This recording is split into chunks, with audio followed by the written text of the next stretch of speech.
Good morning students, I am Dr. Priyanka Bhalerao and welcome to my YouTube channel Royal Educational Services। मेरे इस YouTube channel में engineering mathematics से जुड़ी हर problem का solution मिलेगा।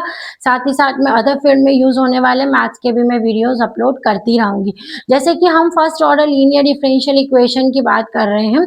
मैंने अपने प्रीवियस लेक्चर में आपको उसका वर्किंग रूल बताया और उसका स्टैंडर्ड फॉर्म बताया। अब हम उससे क्वेश्चन को सॉल्व करते हैं। ठीक है, हमारे पास में क्वेश्चन है solve dy by dx minus y equals to e to the power 2x। ठीक है, हमको क्वेश्चन देके रखा है dy by D X minus Y equals to E to the power T 2x। तो आपको इस क्वेश्चन को देख के ही समझ में आ रहा है कि ये कौन सा स्टैंडर्ड फॉर्म है। ये फर्स्ट स्टैंडर्ड फॉर्म है इसका लीनियर डिफरेंशियल इक्वेशन का, dy by D X minus Y equals to E to the power 2x। तो सबसे पहले जब हम क्वेश्चन सॉल्व करते हैं ना, तो हम क्या लिखते हैं, हमारी गिवन इक्वेशन गिवन इक्वेशन आपने आपकी ये लिख दी। ठीक है, उसके बाद जो होता है आपकी नेक्स्ट स्टेप होती है, आप जो भी ये इक्वेशन का फॉर्म है, ये linear differential equation of first order है, तो उसका स्टैंडर्ड फॉर्म आपको लिखना रहता है ना। तो स्टैंडर्ड फॉर्म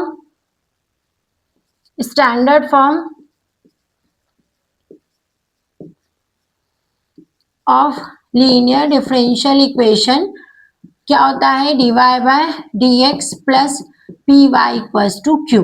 ये आपका स्टैंडर्ड फॉर्म है। ठीक है, तो ये आपको लिखना पड़ेगा वहां पर, है ना। अब हम क्या करेंगे इसमें, अब हम जो वर्किंग रूल में मैंने आपको बताया था, दूसरा स्टेप हमारा क्या होना चाहिए, पी और क्यू की वैल्यू फाइंड करना। इससे तो हम हमारी पी और क्यू की वैल्यू फाइंड कर लेंगे। Here P is equals to -1 and Q is equals to e to the power 2x।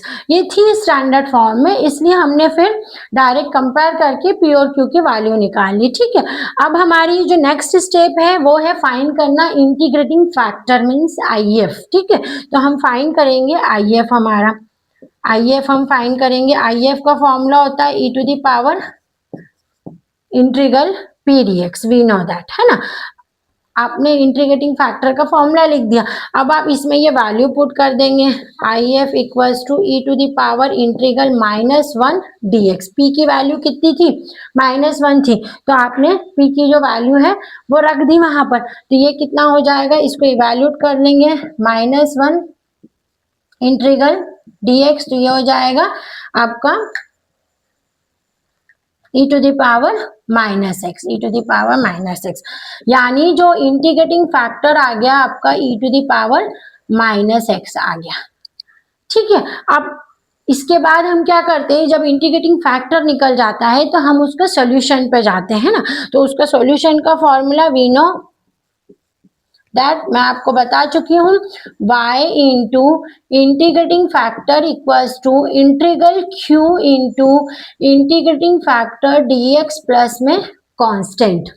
ठीक है, तो हम इसमें ये वैल्यू जो है IF की यहाँ पर पुट कर रहे हैं ना। तो मैं लिख रही हूँ y इंटू, है ना, तो इसकी वैल्यू कितनी आ गई मेरी, e to the power -x, y into Q, y into IF, है ना। और IF की वैल्यू कितनी निकाली है, e to the power -x, तो ये अपन ने रख दिया y into E to the power -x equals to integral Q की वैल्यू आपने यहाँ पर देखी है, क्यू की वैल्यू कितनी है, e to the power 2x आपको गिवन है।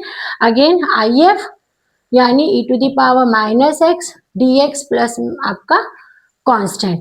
इसको सिंप्लीफाई कर लेंगे तो इंटीग्रल ये कितना हो जाएगा, e to the power x dx plus constant, तो y e to the power -x equals to e to the power x plus में आपका कांस्टेंट। ठीक है, तो ये अपन ने क्या निकाल लिया है, उसका जनरल सॉल्यूशन। जब भी आप यहाँ पर इंटीग्रेशन यूज कर रहे हैं ना, तो आप यहाँ पर ब्रैकेट में मेंशन करेंगे integral of e to the power x dx equals to e to the power x होता है। जो भी आपका आएगा उसमें जो इंटीग्रेशन, जो भी आप फॉर्मूला या इंटीग्रेशन मैथमेटिक्स में यूज करते हैं ना स्टूडेंट्स, वो आपको साइड में वहां मेंशन करना चाहिए। ठीक है, आप इसको एक बार क्वेश्चन को नोट डाउन कर लीजिए, फिर हम इसके आगे का क्वेश्चन सॉल्व करेंगे।